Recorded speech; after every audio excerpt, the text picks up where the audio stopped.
বাংলাদেশি নাটক ঘুমপুরি মনে আছে? ওইখানে তানজিন তিশা যখন প্রীতমের গভীর প্রেমে পড়ল, তখন বলেছিল, এক অনন্ত নক্ষত্র বিধি আপনাকে দেখতে পারতাম। প্রত্যুত্তরে প্রীতমের সেই হৃদয় মুচড়ে ফেলা ডায়লগটি, তুমি আমার কল্পনার থেকেও সুন্দর, তুমি কিন্তু আমার হলে মন্দ হতো না।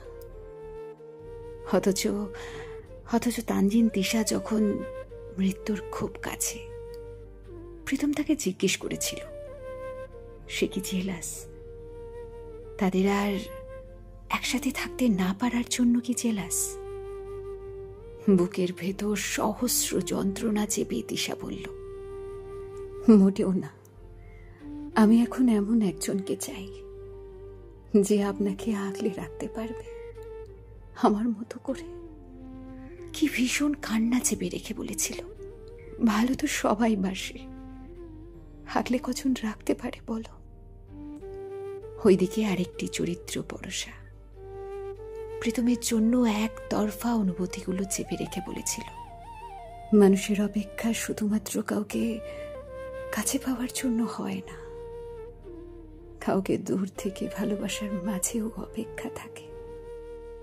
ইস, আমাদের জীবনের এই দিকগুলো কতটা যন্ত্রণার বলুন তো।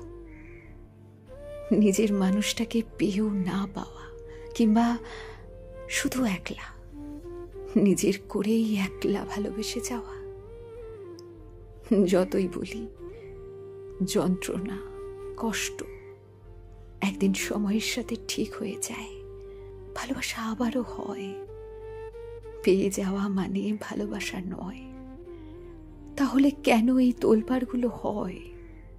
সত্যি তুমি আমার হলে মন্দ হতো না হয়তো।